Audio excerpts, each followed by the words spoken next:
Hello and welcome to How Do You Drew? This is a Drew Barrymore podcast brought to you by thedrewseum.com. And sponsored by our friends at Positive Medium. I'm Anne. And I'm Ashley. And whoop, whoop. Hello. Hi.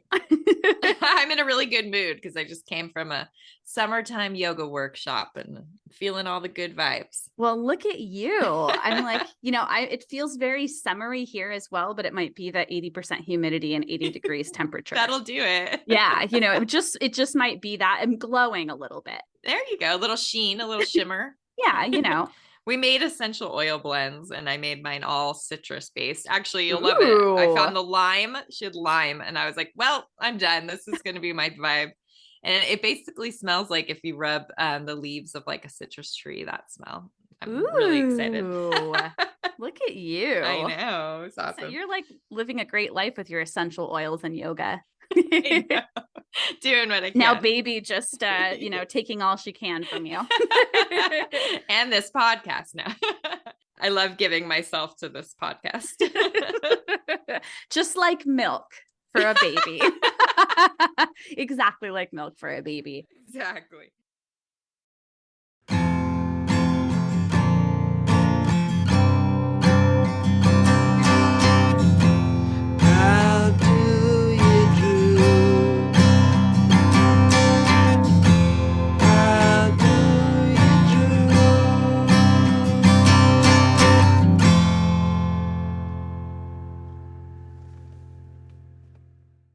So let's jump into episode 43, starting with our little stuff at the top. So what do you have for follow-ups? I have a little oopsie daisy. So last week we did our very extensive 2009 year in review. And we talked about that weird race car segment with Jay Leno. And we just assumed it was the Tonight Show and kind of like moved on. And then as I was doing the captions for the gallery, I'm like, wait, Conan was hosting the Tonight Show when she went on. So I had to look it up and I forgot there was a short-lived The Jay Leno Show. And I guess they had some sort of deal with Ford hybrid or something. Yeah. And that was like part of the deal that they had to have the celebrities go out and race those cars. So that's why she did it. And oops, we called it the Tonight Show, but it was not. Like anyone cares. But what's really amazing about that, just for some reason, is the fact that like that was a short amount of time that Conan had the Tonight Show. That's true. That whole thing, like it was a blip, but it was a kind of a big deal. Oh, yeah. Like if you guys don't know about that, you guys should look it up. I remember us talking about it. Yes. And I just found in our text message, it was the advertiser-friendly green car challenge with the electric Ford Focus. So I was right. I said, I think it was some electric car and I don't know what I guessed it was, but I don't think I said Ford. But anyway, that was a decent follow-up because it's kind of interesting history if you want to look into the Jay Leno, Conan O'Brien debacle. Yep. Okay, so I see that we've got a very short segment here. What did Drew love this week? I love love. All right, I only got one from a video on Instagram that we'll get to a little bit later, but she loves a huddle of people in a group, team huddle. She also loves football. I'm just kidding. I'm just like, what? I guess huddle is just like people getting together, having a little huddle, like a meeting. Yeah, a little close-knit meeting. Why does huddle almost sound like it should be like a group hug? Because it sounds like huddle. It's a cuddle huggle. Huddle. Yeah, it's actually like a portmanteau of hug and cuddle. So that makes sense. I think so. All right, so let's jump to our mail. You've got mail. Okay, we have another review from Apple Podcasts. And this comes from a listener named Carla M. Mm-hmm. And Carla had some really nice things to say about us. All right, here we go. So Carla said, this is a wonderful podcast that's about Drew Barrymore. As a fan of Drew and lover of her energy, I love all the episodes, and I also follow them on Instagram. This is a fun podcast if you're new and you're a lover of anything 90s. Yeah. So many cool stories and movies that they talk about. If you're an old fan, you'll love this podcast, or if you found Drew through her daytime talk show. Go deep dive on her personal life, memories, and amazing, fun, wonderful movies she's done. Also, still waiting for Drew to direct another movie, Whip It. Awesome comfort movie. I like that little shout out for Whip It at the end. Yeah. It's like not only a review for us, it's also a review for the movie. I guess so. I'll take it. That's great. All right. So we didn't have a lot at the top, but we do have something for this week in Drew history. What did you pull out? Oh, that's a good one. All right. July 5th, 1995. So we're in an era we obviously love. And Drew was hanging out with Hole as they were on tour with Lollapalooza Festival. Cool. I know. And on this day, they were in Vancouver. We've seen some photos and videos from this. So let me just kind of explain what Drew looked like. She had on the Footprints t-shirt, which we've like talked about as something she wore for many, many years. Yep. It says like I walked the line in 79. Is that what it says? Something like that. It does say that. Yes. Okay. And then she has this like shiny, very mid-90s skirt and a teddy bear backpack, which is so cute. It's like only time we've ever seen that. And sunglasses and her great blonde choppy hair. Just beautiful.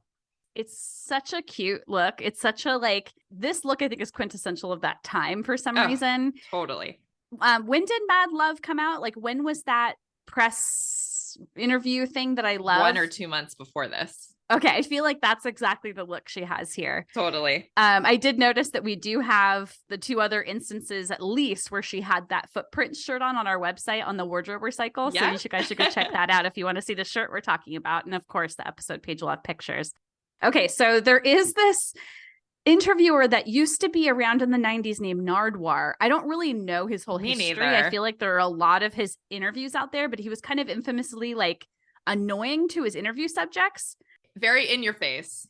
Yes. And in that interview, she talked about her Batman Forever premiere look, which was the 2 slips that she'd wore kind of together that she got from a Playmate store. Which is like a stripper wear. Yes. I guess you would call it. Which is so funny, but they just look like, we always called them baby doll dresses, you know? And she talked about how she got on the would you be caught dead in this outfit list. I guess she got kind of some bad press but for we that love outfit, that one. but we love it. Absolutely. That's like one of the early instances of like her showing off her lower back. Oh, totally. Yep.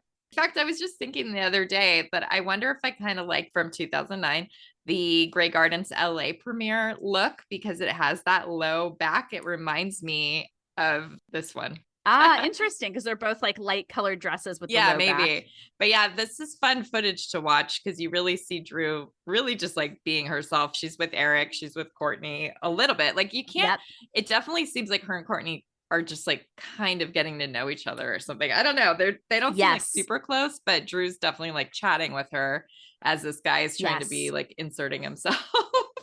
Yes. And I don't know if we said, but we'll link to that interview. It's available online. So we'll be linking to it on the episode page. And I just want to give a quick shout out to the Instagram account, Courtney Love. They do amazing work. They're totally an inspiration for the way that I run our Instagram for Drewseum. Awesome. And they shared a really cool picture from this with us recently that we had never seen before that pretty much, I think, killed both of us. Yeah. Yeah. Oh yeah. I'm dead. I'm definitely dead. We are podcasting from beyond the grave. Yes. Yes. We've died many times. I mean, I think more than 9. So I'm going to have to figure out what kind of creatures we are. I thought we were cats, but anyway, we'll get back to that another time. What's new with Drew? Not a lot. We don't know what Drew's up to, but it's worth mentioning. And I feel like we probably should have mentioned this last week, but forgot. The Instagram account at Drew Magazine is back. It was gone for quite a long time and now it's back. And they're sharing some really great stuff. Like there's really cute behind the scenes videos they've been sharing recently. That's where the huddle came from. Very cool. It's nice to see that back, and whoever's running it is doing a great job. Awesome. Very cool. I hope y'all out there listening to us and hearing that feedback. Yes. If not, I'm sure we'll be loving every post anyway. So watch out for us on the net. Howdy, Drewbies. We want to tell you about our sponsor, Positive Medium. We've actually been clients of theirs for at least 10 years, and they take care of all of our website needs for thedrewseum.com. They offer custom web design and professional coding, search engine optimization, marketing, and hosting. So we've been hosted by them, but we've also been able to take advantage of a lot of their expertise in these other areas as well. Absolutely. So customer service is the biggest draw for us with this company. They have saved our site literally from obliteration quite a few times. But then they also help us with minor issues in just like literally a matter of minutes. So if we have like a coding question or just like something on the back end we can't figure out, we reach out to them and we get an answer back and the issue is solved within moments. We're so excited that Positive Medium is allowing us to offer our listeners 25% off managed WordPress hosting plans using our promo code DREW, DREW, of course. And if you want to take advantage of this, visit positivemedium.com. We really, really vouch for these people. They've been so great to us and will continue to be great to us. I can only imagine. I mean, they're great by offering this to our listeners. So take advantage. Again, it's promo code DREW, of course. Okay, so now let's jump into this weekly topic.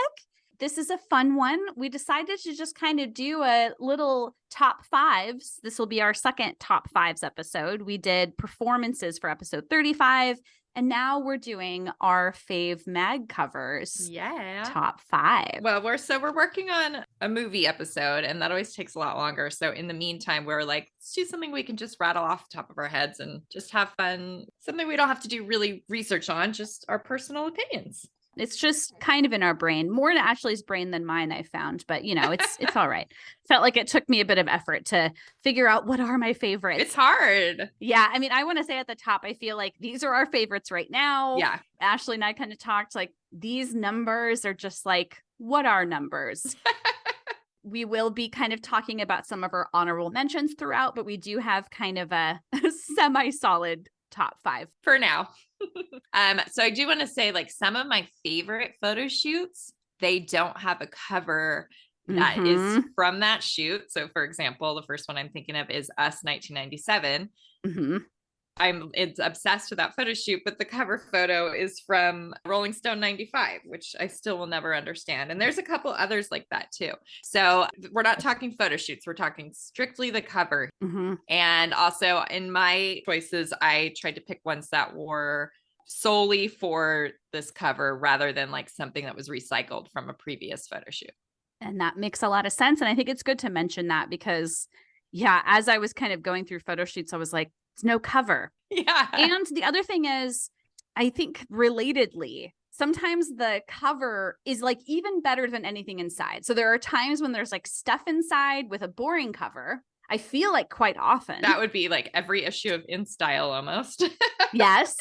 And then there's the, no cover, of course. And then we've got amazing cover and amazing inside. But we're going to try to stay focused on just the covers.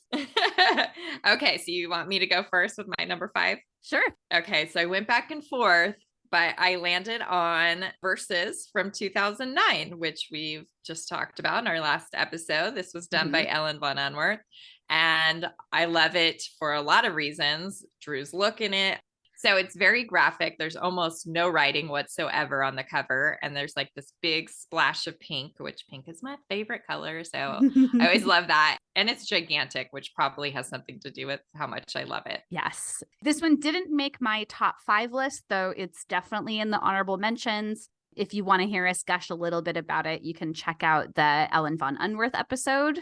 Yes. Good call. So check out number 28 and also check out our year in review, episode 42 for 2009, where we talk about it a little bit more. And you'll hear many of the reasons why we loved it. But yes, the graphicness of the cover, so cool. It's a good one. Yeah. All right. What's your number five? So my number five, this is just one I've always loved. And I don't think I think about it enough. And I kind of like rediscovered it and had this feeling. So it's Mirabella from 1995. Shot by Bert Stern. I definitely associate this one with you. Do you? I mean, it's kind of an interesting one. And I feel like she almost looks like a sculpture or something. Like, ooh, yeah. It's so crisp. And also this is like a legit photographer. You had mentioned something about him doing some work in the later in the life of Marilyn Monroe. Right. So this cover is just gorgeous. Every time I come back to it, I think it took me a long time to get it when I was first collecting as well. So I think there's something associated with that. Like once I finally got my hands on it, like, it's just such a beautiful one. Good one. But it ended up in my top 5. It made that much of an impact, even though it's just a very simple, gorgeous portrait. See it. I get it. All right. My number 4. Mm-hmm. And this was one that I temporarily forgot about until I started doing the research for this episode. And then I was like, oh, I love this one so much. Mm-hmm. So it might not ring a bell right offhand, but this is Guardian from 2015, which I think is just a UK like weekend insert. I think it is. Which is crazy, but it's oversized and it's newspaper kind of paper, but it's this gorgeous photo by Danielle Levitt, who we did mention in the last episode. She's worked with Drew quite a few times. And Drew has a flower crown on, which I'm a sucker for that. And her hair is super long. And it's just this like stunning photo of her looking at the camera. And I really like, again, there's not a lot of text on this cover. Mm-hmm. Ever since the first time I saw it, I've absolutely been obsessed with it. And I believe our friend Katie from the UK hooked us up with this one. So I got to shout her out. I'm so glad that we have this in our collections. Yes. And it's definitely on my honorable mention list. Interestingly, when I was going through to try to find my top 5, I also pulled this like without ever looking at your list. So oh, wow. It made a big impact on me as well. But it was like sort of a thing where I hadn't like, because it's so recent and I hadn't had like gone back to it like some of the others. Yep. Same. It is such a good one. And I think just the look on Drew's face has like something to do with how amazing it is. Yeah. You know, all of those other details, but she also just looks really like strong in it. I don't know, in a way, I don't know. I agree. But that's a really, really good choice. Thanks. It's so beautiful. Okay, so my number 4 is Jane magazine from 1997, which we have an episode about, episode 24. This was shot by Carter Smith. It's just an adorable, adorable cover. I think I'm very influenced by how much I love this entire issue. Yeah, that makes sense. It's got like her short-lived hairstyle on the cover with these like bangs and choppy bob. It's just really a wonderful, like happy cover. I was just going to say, it's just so happy that it's definitely one of my honorable mentions. It almost made the list, but 5, you got to be brutal and chop some stuff off. I know. I wanted to also say a couple of my other honorable mentions are other issues of Jane magazine. So the cover from 2004 by Amanda de Cadenet, I also really love that one. I forgot about that one. It's so gorgeous. And then Carter Smith and Drew reunited 10 years after the 1997. And in 2007, he shot another cover of her. And it has like this dreamy vibe to it that kind of feels similar to the original Jane. I think that's highly underrated. So yeah, that's a beautiful one. So yeah, 2004, 2007, Jane still was doing an amazing job. So I kind of had to shove those in there because Jane, I miss you. I know, right? Yeah. Okay. My number 3. And I can't believe that when we did these lists on our website years ago that I didn't think about this. I don't know. It's interesting, but yeah. I'm choosing 1995 ID magazine. Again, this is another Ellen von Unworth. We go way more in depth on this one in that episode that Anne shouted out. I love this one because number 1, it's Drew with a straw. Which is like my weird weakness. She's winking because that's what you have to do on the cover of ID. And she's a daisy in her hair and she's wearing a little bikini top and she's just like adorable and sexy all at once. It probably would rate higher for me if the cute pink lettering didn't say gigantically Generation Sex. And it's funny that like that was a reoccurring thing that Drew's on the cover and it says sex gigantically. Yeah. Anyway, I would probably like it a little more if that wasn't there, but I just think it's adorable and very much in my aesthetic. Yeah, it's very cute. I also love that when we talked about this on the episode about Ellen von Unworth, it was like, I don't even think I noticed what the words said. It's just like they're over her whole entire body. And then it's like, oh yeah, it does say Generation Sex. Yeah. It's a really amazing one. There's so much like the daisy in her hair. It just becomes like such a part of 95 Drew. Totally. Weren't we saying something like her having the daisies for like this shoot may have been like one of the first times we saw her with like a daisy in her hair? Yeah, you know, it's funny. We definitely did say that. And then later on, I realized that the Michael Muller amazing shoot from 94, she has daisies in her hair. We're a little wrong, but still, okay, maybe a few months apart. Oh, that's the other one that I was thinking of where they don't use a photo from that on the cover of that magazine Sky. They use one from Esquire 94, which is like, why would you do that? Anyway. Yes. All right. What's your number 3? Okay. So my number 3 is LA Weekly from 2009 by Kevin Stanlin. Yes. This one was on my list when we did our top 5 years ago on our website. It's on it again. I think at that point it was like brand new, like relatively new. Like it probably wasn't 2009, but a few years after. You'll hear us gush about this in our 2009 episode. Once again, episode 42. I mean, I'll just describe it a little bit. Black and white. Drew's got a kind of simple black and white striped shirt, a big heart-shaped necklace, sunglasses hanging from her hip, and she's like kind of taking off her jacket. She's got Flossie, her pup by her side, and she just looks amazing. I definitely almost put this on my list, but I was like, I can't have this one and Versus 2009. Like they're too similar. Yeah. So I went with Versus probably just because it has pink on it, but they're interchangeable almost. I know some of the reasons that we make these decisions for sure. Yeah. All right. So we're already to number 2. What's your number 2? Okay. My number 2 is going to be Pop from 2008. And I just realized I also got this one from Katie. Thank you so much, Katie. Katie's the best. This was shot by Alistair McClellan, who I believe this is the one and only time he worked with Drew. But oh my gosh, I would love for them to get back together because this shoot is incredible. I often see these photos wrongly attributed to being taken in the 90s because they have such a 90s vibe to them. Yeah. But they're not. They're from 2008 and Drew's holding a little bunny. She definitely has like flannel on under a sweater and this big beanie and really dark makeup for that time. Yeah. And it's just freaking gorgeous. I love it so much. Yeah, it's really amazing. It was once again honorable mention, close to being on my top 5. I don't know how it squeaked out, honestly, because it's really amazing. It's one of those like, you know, it's not the clean-faced, fresh Drew. It's like this brooding, very much so has a 90s vibe. But of course, like we know Drew didn't have that kind of hair in the 90s. Like, I know. Come on, people get it together.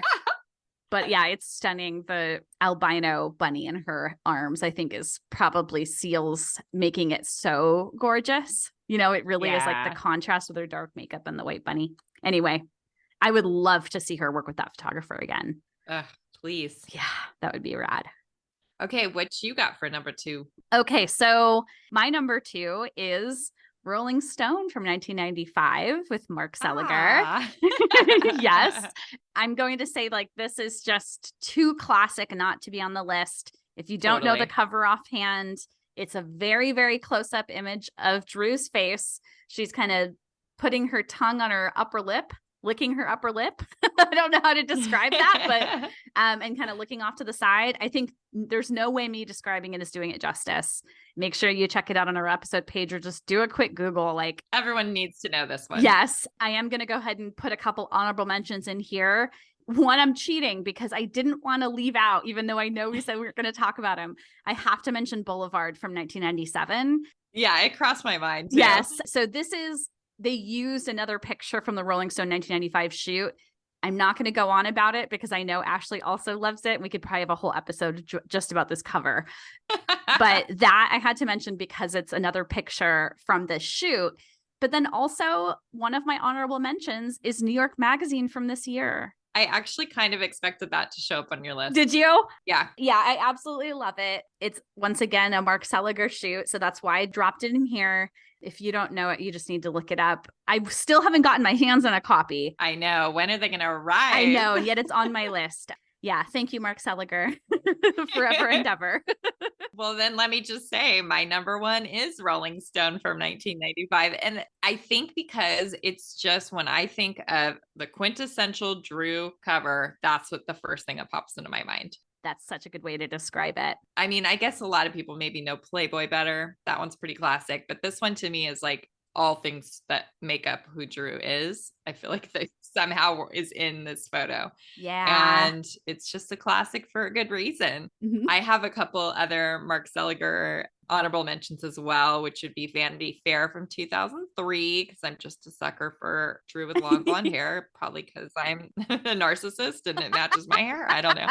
I love that one of her on the beach. And then also, I almost included this Rolling Stone from 2000, which we go into great detail on episode 34. Yes. But that is absolutely just a beautiful one as well. And I don't know if we said this, but we have a whole episode on the Rolling Stone 95. It's our episode number 3. So one of our first ones. I was just going to say that because I realized like, oh, we've gone over both of these. And Rolling Stone from 2000 is also on my honorable mentions list. Just amazing. But yeah, that Rolling Stone from 1995, it's no mystery that that's number 1 for you. Yeah. Okay. Are you ready for number 1? And do you have any guesses? I think I definitely know what it is.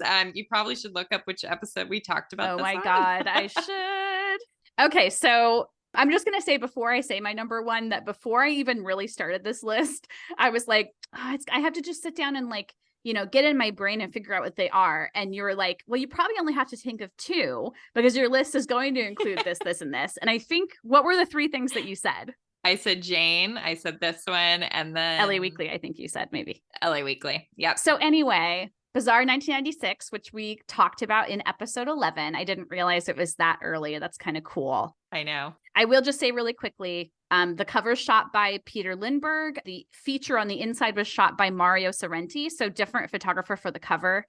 Peter Lindbergh did an incredible job. It's just black and white. It's so funny. There are 3 black and whites on our list that have colored text. Yeah. I bet it's a graphical thing too. It just works. So of course, this is on my list for a couple of reasons. She's got her black hair. She's got kind of very similar dark smoky eyes to that. To Pop? Yes. I know. I was just thinking that. It could be kind of fun to like do a side by side of the eyes. Oh, you want a side by side, don't you? You know I do. I will forever love this cover. I'm not even going to try to do it justice. I do kind of love that your cover and my cover for the number 1s. It's like the dark and the light because that's just our jam always. I had a thought earlier when I saw Pop on your list. I was like, I feel like this should be on my list and not Ashley's list, Dark sometimes. But then in a way, it's like I have the really bright, happy Jane. Yeah, true. That's where we kind of did our little swap there.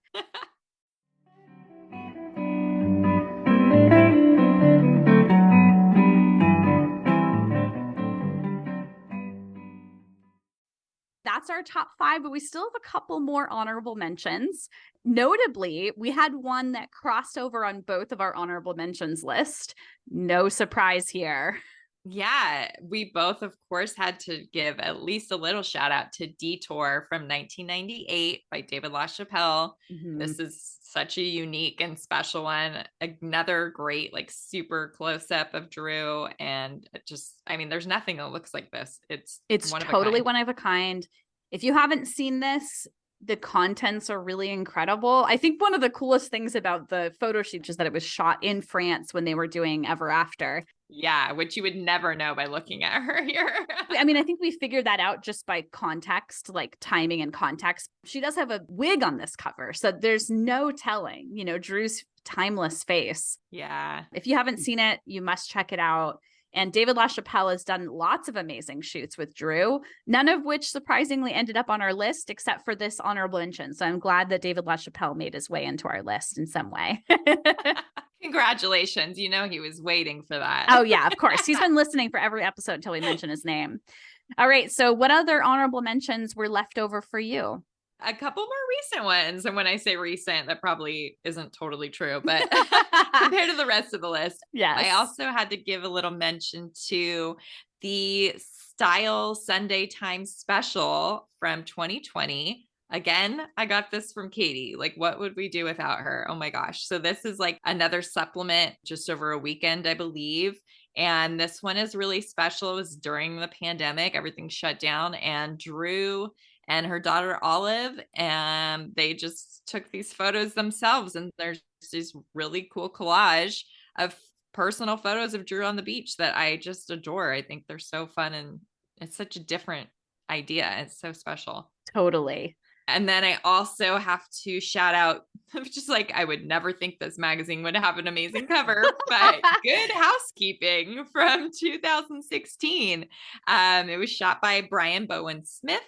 And I love this because it's pink, and it also, Drew has a bunch of flowers on her head. Like, I wouldn't even call this a flower crown. I would call this a flower sombrero. It's gigantic. And I love it. The flower sombrero is very you. I Yeah. love it. Again, I was like, I don't feel like I could have this one and Guardian on the list because they're too similar to each other. And Guardian was just a little more special as far as graphics. So that's why. I just thought of a cool thing, like talk about all the ones where Drew has flowers like on her head in some way. That would be really funny. There's been a lot of photos Yes. like that.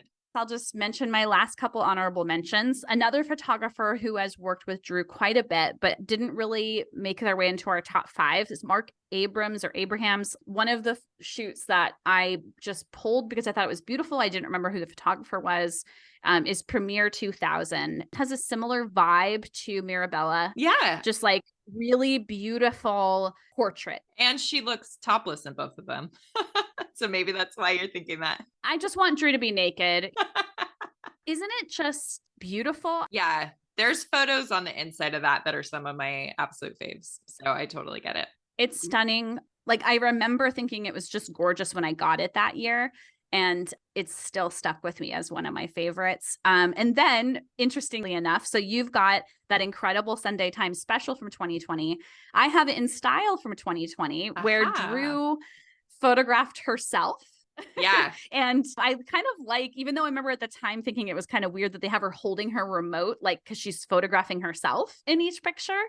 But when I looked at this and reminded myself of it today, it kind of reminds me of the Jane that was shot by Amanda de Cadenet. And I think maybe it's, I don't know, just the way she's standing. She's got a shirt on with like a graphic on it. Yes. I guess that shirt got really popular after this, by the way. Like, oh, that's funny. They started that place, the Detroit News, like sold a bunch of them. Oh, I love that. Yeah. I love this one, but I feel like her face is too photoshopped in it, which is the reason that it did not make my list. Oh, interesting. I don't feel like it doesn't look like her, like some others that I'm sure one day will criticize, but I see what you mean, but I like her expression. Yeah. What she's wearing just feels very hangout cool Drew, you know, like, and I love that something so recent ended up on both of our honorable mentions. So good. It's so cool. Yay, we did it. That was easy. We did it. That was fun. I hope you guys have fun looking through the episode page because these are all just really stunning covers. So it'll just be like one like gorgeous cover after another. Yeah, you guys have to go look in case there's any that aren't ringing a bell to you. You got to go check them out. It'll be fun to see them all together. I agree. Us just describe every time I try, I'm like, never mind. Just go go look. Great for podcasts. Yeah, right. Hey, you know what we could discuss real quick? And this is a little off topic, but I have a way to make it relevant. Okay. I've been telling you to watch Yellow Jackets for like a year now. And you said you started. I sure did. So I'm on episode 2 now. Okay. So here's my connection. Yes. I think we can connect this because it has 3 of Drew's former co-stars in it. So that's close enough, right? Yeah, I'd say so. Because we have Melanie Linsky from Ever After. Yep. Juliette Lewis from Whip It. Yep. And Liv Hewson from Santa Clarita Diet. That's so cool. Okay, so tell me what you think. I am absolutely loving it. I will say in the first episode, I was having, even though some of the like older and younger versions are very obvious, I was like trying to keep track of it in the first episode. But then now I've got like full track of who the people are.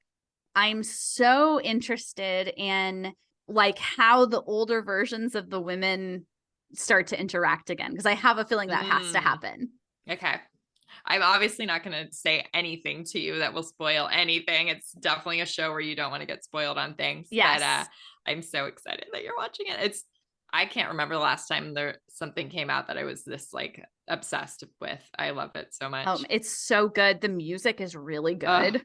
Yeah. If you grew up in the 90s, there's no way you can't appreciate the show just for that part alone, but also that it's completely female and the performances are just incredible and the casting is just fantastic. So how are you as far as like the violence level? Because I remember those first 2 episodes, like I got okay after that, but those first 2, I had like really stressful dreams after I watched it. Ooh, I just watched episode 2 today and have not slept yet. So okay, I'll have to tell you, but I'm usually okay with violence if the show has like a very like strong storytelling reason to show it. Yeah. And I think that this does. I do too. So I think that they are doing an amazing job. And honestly, Melanie Linsky and Juliette Lewis are both so good. I know. I mean, so far I've seen the most of them. Christina Ricci. Oh my God. Yep. I'm totally soaked in. I will say one interesting thing. Have you watched True Detective, the first season? No, but I definitely know I should. Okay. So the one thing I will say that's already, there's supposed to be crossovers. This is just a mention. They both have flashbacks of an event that involves like a crown, like a deer crown. Oh, interesting. Yeah. Or like, like antlers. Yeah. What are those crowns that deer wear? The reason I said that is because there's True Detective. I mean, I think you should watch it. I'm only 2 episodes into that as well. So fun. I'm just getting caught up on things I should have watched years ago. That's okay. I'm usually that person. But I remember when I first saw the ads for Yellow Jackets on Instagram, I was like, oh, well, I have to watch this. You're like, well, thanks for making a show just for me. Yeah. I'm so glad you're watching it. Yay. Yeah. And I'm watching it thanks to Ashley's. I probably shouldn't say this on air. Ashley's Paramount Plus account. Thanks, Ashley. Sure. Oh, I do have one other thing. Sure. I didn't make any notes about this because I just started listening to it in the car today, but there's this podcast called Eternally Amy. I don't have like in front of me the background of this woman, but some of what she does on her podcast, they call it the Boozeless Book Club because she's sober. Okay. And they're doing Wildflower. So I just started listening to it. And one of the women has a great story about meeting Drew at a Wildflower book signing. Oh. And how she like thought she was going to be able to go up and be all like cool. And instead she just like lost it and started screaming about how much she loved Drew and that Drew gave it right back to her. Like, I love you too. Oh my God. It was perfect. You should listen to it. I'm already just like, this is good. This is good stuff. Oh, that sounds really awesome. All right, guys. Well, thanks for this little quickie of an episode. We have a bigger one coming next week, as we said. Do we want to say what it is in case people want to watch the movies ahead of time? Sure. If you listen to the end, maybe we just give a little hint. Okay. All right. If you listen to the end, my hint is back off. Just back off. One other hint we'll give is that the author of these 2 films in this double feature lives in the same state as I do. Who could it be? What could these be? Who knows? Well, if you figured it out, props to you. And hey, let us know. Leave it in a review. Hey, they gave really fun hints about what their next episode is. I love this podcast. Something like that. And then come over to Instagram and follow us at How Do You Drew Pod. I've got a fun reel I'm going to be working on today. And then also at Drewsium, where we share pretty much every Drew related thing that we come across. Yeah. And as we've said a couple times in this episode, and I've probably been kind of aggressive about it, make sure you visit our website at howdoyoudrew.com and check out the episode page because lots of visuals happening here that are worthwhile for your eyeballs. Oh, yeah. Not just your earballs. And send listener mail to howdoyoudrewpod@gmail.com. And my question to take us out today is, what is your favorite kind of milk? Oh, what is this question? Well, I guess it's not allowed to be called milk. But I love an oat beverage. Do they not call them milk? There's like a whole thing where the milk industry is trying to keep the word milk from being used on things like that. I like how the word milk like triggered you. Yeah, it's just a gross word. But the Trader Joe's one says oat beverage on it. And I love the Trader Joe's one. And I just finished my iced matcha latte that was with oat milk. What, you mean oat beverage? Yeah, Starbucks hasn't gotten the memo yet. They still call it oat milk. Okay, so I know you don't want to hear about my love for milk. I know you love it. But I like vitamin D milk, but I did just buy some oat beverage because I like having it in my coffee. Yeah. And I realized that I probably shouldn't do half and half every morning to make up 3/4 of my cup of coffee. Yeah, oat beverage is a much better choice, although it still has like sugar in it, but whatever. Yeah, it sure does. Okay, everybody, thank you for sticking around for the end where we blathered on for probably about as long as we did about the topic. Whoops. We'll see you all next Drew's Day. Bye-bye. Bye. How do you do?